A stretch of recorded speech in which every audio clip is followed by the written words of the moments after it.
민주당이 비난해야 할 상대방은 윤석열 정부가 아니라 하루가 멀다고 도발을 강행하는 북한이어야 마땅합니다. 북한의 도발 수위가 날로 높아지고 있습니다. 열차, 저수지, 골프장에 이어 잠수함, 차량, 땅속은 물론이고 절벽까지 미사일 발사 위치와 방식을 다변화하고 있습니다. 사실상 북한의 모든 지역을 미사일 요새로 만들어 한미 방어 체계를 어렵게 하고 있습니다. 지난 금요일 서해 수호의 날에 북한은 해골의 순항 미사일 발사 사실을 공개했습니다. 한국의 주요 작전항을 완전히 파괴할 수 있을 뿐만 아니라 우리 국민이 살고 있는 곳의 앞바다에 방사능 쓰나미를 일으킬 수 있는 정도의 엄청난 위협입니다. 오늘도 또 발사했다고 합니다.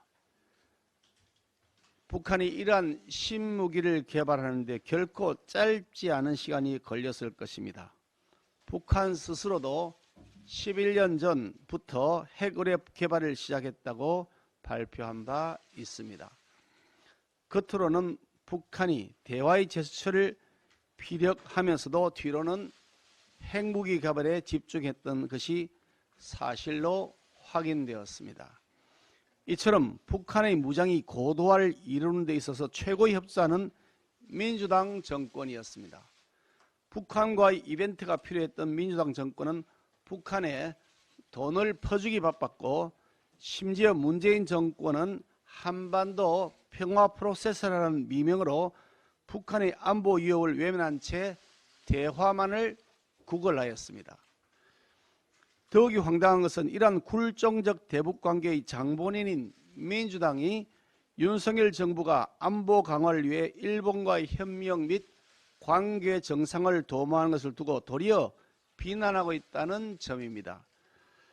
정작 민주당이 비난해야 할 상대는 윤석열 정부가 아니라 하루가 멀다고 도발을 강행하는 북한이어야 마땅합니다.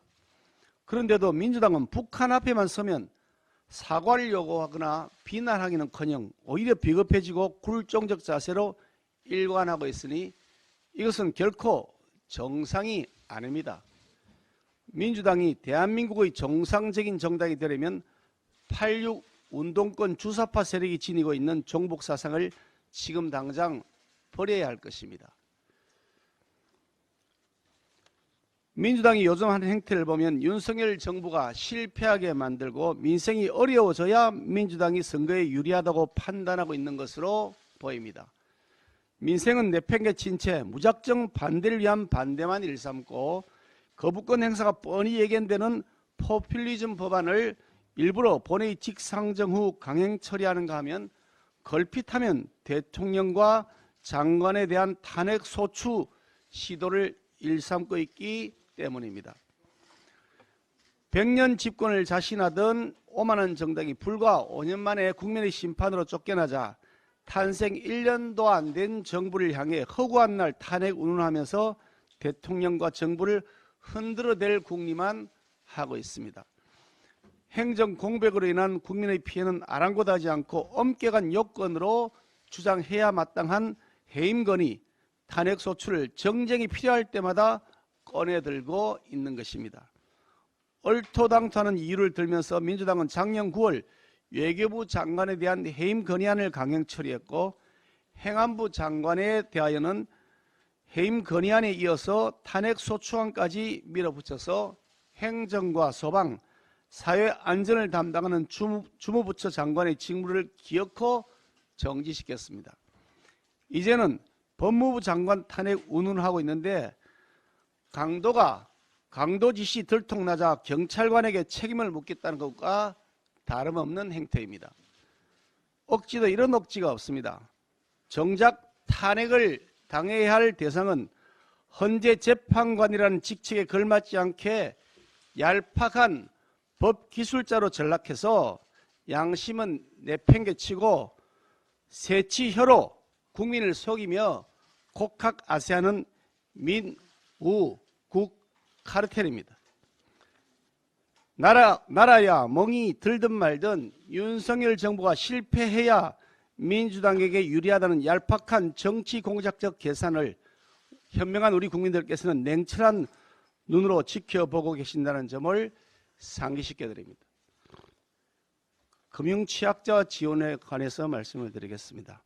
지난주 화요일 날 서민금융 현장의 생생한 목소리를 듣기 위해 서민금융진흥원을 방문해서 간담회를 가졌습니다.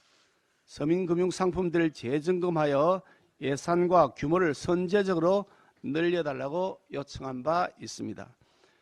지난주 금요일 사흘간 1차로 진행되었던 서민금융진흥원의 저소득 저신용자 소액 생계비 대출 상담 예약에 예상보다 훨씬 많은 신청자들이 몰려들어 신청 첫날 몇 시간 만에 정원이 다 차버렸다고 합니다. 경제적 약자의 현실이 얼마나 어려운가를 여실히 보여주고 있는 장면입니다. 불법 사금융 시장은 법정 한도 20%를 무시한 고리사채, 심지어 알몸 사진까지 담보로 요구한다는 말이 있는데 거기다가 무자비한 불법 추심으로 사회 전체에 미치는 악영향이 매우 큽니다. 서민금융 위축이 불법 사채로 이어지는 고리를 최대한 막아야 합니다. 우리 당 정책위와 정부는 신속한 협의를 하여 보다 강화된 지원이 적기에 공급될 수 있도록 챙겨주시기를 바랍니다. 이재명 방탄에 몰두하여 민생을 내팽개친 민주당과는 달리 우리 국민의힘은 정쟁은 뒤로 미루고 민생 챙기기를 최우선으로 할 것입니다. 지난주 서민금융에 이어서 내일은 1,000원의 아침밥 사업을 진행 중인 경희대를 방문해서 현장의 목소리를 듣고 정부 지원 확대를 위한 방안을 협의할 것입니다. 우리 당의 정책 영향을 강화하겠습니다. 집권 여당은 말로 정치하는 것이 아니라 일로 정치해야 합니다. 민생이 개선되고 또 미래 희망이 보이도록 성과를 만들어내야 합니다. 그렇게 하도록 당의 정책 역량을 강화하고 민심을 생생하게 반영하는 정책의 입안, 수립, 집행 과정을 당이 주도하면서 꼼꼼하게 챙기도록 하겠습니다. 당정 간 정책 협의를 더욱 긴밀하게 하도록 정책위원회 역할을 활성화시키겠습니다. 우리 당 의원님들도 상임위 활동과 당정 협의에 보다 적극적으로 임해 주시기를 부탁드립니다. 아울러 열심히 의정활동하시는 분들이 그에 걸맞은 평가를 받을 수 있도록 시스템을 정비해 나가겠습니다. 일하는 사람이 대우받는 사회가 공정한 사회이기 때문입니다.